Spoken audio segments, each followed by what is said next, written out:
बेटा बना बहू। राधा, जैसा नाम वैसा व्यवहार, मन से सीधी और बातों से भोली। सौतेली माँ ने बहुत बुरा व्यवहार किया, लेकिन पति। माँ, क्यों तुम राधा को हमेशा बोलती रहती हो? मैं साफ साफ कह देता हूँ, अगर इस घर में किसी ने राधा को कुछ भी कहा तो मैं घर छोड़ दूंगा। अरे वाह बेटा वाह, यही दिन दिखाने के लिए तुझे इतना बड़ा किया। सोचा बहू आएगी तो आराम करूंगी, लेकिन बेटा है कि जोरू का गुलाम। अब क्या कहें। माँ, जो सोचना है सोचो, मुझे फर्क नहीं पड़ता। मैंने कोई लव मैरिज नहीं की है। आपने जिससे बोला मैंने शादी की, लेकिन अब मैं राधा को किसी भी परेशानी में नहीं देख सकता। हाँ हाँ, और मुझे देख सकते हो क्यों? अरे माँ, देखना तो मैं तुझे भी नहीं चाहता, लेकिन खुद सोच, राधा के आने से पहले तुम पूरा खाना बनाती थी, लेकिन अब जब से राधा आई है एक गिलास पानी भी खुद से नहीं लेती। अरे भाई, राधा भी तो मेरी ही उम्र की है। मैं आपके लिए बच्चा तो वो आपके लिए समझदार बहू। कैसे? उसे वक्त देना माँ। वो थक जाती है, रोती है, उसके पैर में दर्द होता है। आपको वो क्यों नहीं दिखता माँ? नहीं नहीं, ऐसा कुछ भी नहीं है। अरे वाह जी वाह, सारी तीली लगा दी। अब बोल रही है कि ना जी ना, कोई बात ना है। तीली? क्या बोल रही हैं आप सासू माँ? अरे राधा, तुम चिंता ना करो। माँ की आदत है हर बात पर ताने देने की। तुम कमरे में जाओ, मैं ग्रीन टी लेकर आ रहा हूँ। सास बेटे की हरकत से आग बबूली हो जाती है। बेटा, तूने आज प्रूव कर दिया कि बेटा कभी अपना नहीं होता। अरे जोरू के गुलाम, शर्म कर शर्म। तेरी माँ हूँ, सास नहीं जो खरी खोटी सुना रहा है कल की आई दुल्हन के आगे। अरे बहू बनना आसान ना है। बेटा, जो कि अपनी नई नवेली पत्नी पर जान छिड़कता था, माँ की बातों से गुस्सा हो जाता है। माँ, साफ साफ बात करो। तुम राधा को कभी कुछ नहीं कहोगी, इसके लिए मैं क्या कर सकता हूँ? कुछ नहीं कहूंगी? अरे बेटा, बावला हो गया है क्या? तू जिस दिन पैदा हुआ था ना, उसी दिन सोच लिया था मैंने कि तेरी शादी के बाद बहू पर हुक्म चलाऊंगी, पैर दबवाऊंगी, ताने दूंगी और जुल्म भी ढाऊंगी। बाप रे बाप! माँ, आप कैसे ऐसे सोच सकती हो? राधा छोटी है मुझसे भी, और उसके लिए ऐसी सोच। अरे बेटा, एक बेटी का बाप और माँ उससे बचपन से ही सहनशीलता सिखाते हैं, जिससे कि वो कुछ भी सुनने के लिए तैयार रहे।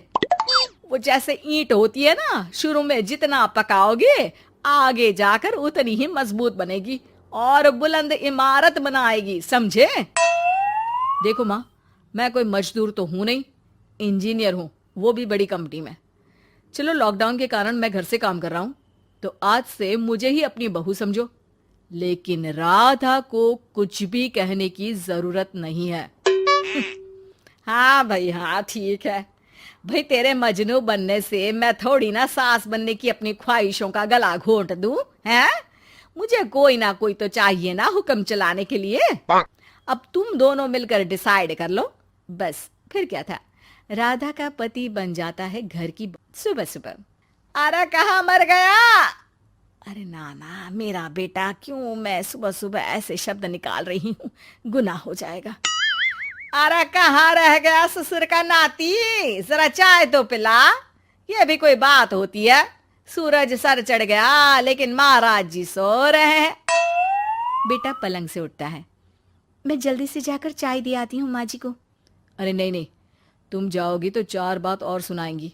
मैं जा रहा हूँ। बेटा माँ को चाय लाकर देता है कि माँ।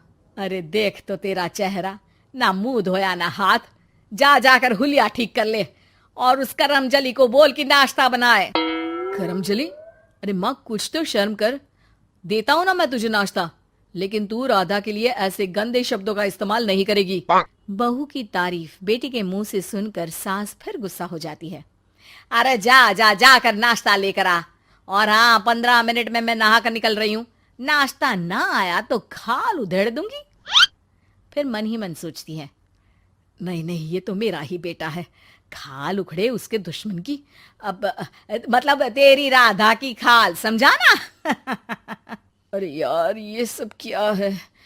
नेचर की कॉल भी आ रही है और 15 मिनट में नाश्ता। भगवान, कैसी मुश्किल जिंदगी बनाई है आपने औरतों की। बेचारी कैसे जिएंगी। बेचारा बेटा किचन में जाता है जहाँ राधा आलू पूठी बनाकर उसका इंतजार कर रही होती है। आप मेरे लिए इतना कर रहे हैं तो क्या मैं आपके लिए इतना भी नहीं कर सकती? ये लीजिए, नाश्ता बना दिया है, दे आइए माँ जी को। अरे थैंक्स राधा, माँ नहाने गई है, मैं बस अभी आया। ये नाश्ता यहीं रख दो, मैं आकर दे दूंगा माँ को। थोड़ी देर में माँ की आवाज आती है। अरे कहाँ रह गए? 15 मिनट हो गई, नाश्ता कहाँ है? बेटा हाथ में वही आलू पूठी वाली थाली लेकर खड़ा हो जाता है माँ के सामने। ये रहा नाश्ता, लो खाओ। माँ थोड़ा सा खाना खाती है और फिर छी छी, ठंडा खाना, यही सिखाया है तेरी माँ ने? फिर थोड़ा सोचकर रुक जाती है। इसकी माँ तो मैं ही हूँ, खुद पर ही सवाल कर रही हूँ मैं। अन्ना जी ना, अरे बेटा, नाश्ता गर्मा गर्म अच्छा लगता है, खास करके पूड़ियाँ। पूड़ी तो छन से छने और टन से प्लेट में आ जाए। देखा माँ, जो बातें आप राधा को सुनाती हो वो अपने बेटे को सुनाने में कितना दुख होता है। तो जैसे आप मुझे सोचती हो वैसा ही राधा को भी समझा करो ना। अरे जितने लाड प्यार से आपने मुझे बड़ा किया, क्या उसकी माँ ने नहीं किया? हाँ हाँ, पता है, उपदेश मत दे। लड़की का काम ही क्या होता है? खाना बनाना। और खाना बनाने में कौन सा बड़ा काम है? फिर सारा दिन घर में पलंग ही तो तोड़ना है। अब तू बता, तू अपने से तुलना कैसे कर सकता है उसकी? कर सकता हूँ माँ। मैं अगर बहू की बेटे से तुलना करने में आ गया ना, तो तुझे समझ में आएगा कि बहू की जिम्मेदारी भी कम नहीं होती। मेरा दोस्त है ना राम, जानती हो ना? हाँ हाँ, क्यों नहीं जानूंगी। उसकी बीवी और माँ में नहीं बनती। बीवी ये मोटे मोटे ताने सास को देती है और सास उसे। हाँ हाँ, तो फिर क्या, घर ठीक से चल नहीं पा रहा था। सास कहती बहू काम सारा करे, बहू का कहना था कि सास मदद करे। ऐसे में बेचारा न लंच लाता और ना ठीक से खा कर आता। नतीजा, बीमार रहने लगा। ऑफिस की नौकरी गई, खर्चा खाना सब बंद। कर लो अब सास बहू की लड़ाई।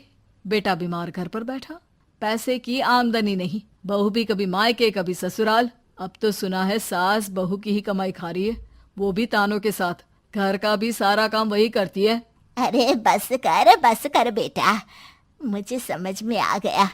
तू तो बेटा ही रहे, बहू को अब बहू नहीं, मैं बेटी बना कर रखूंगी।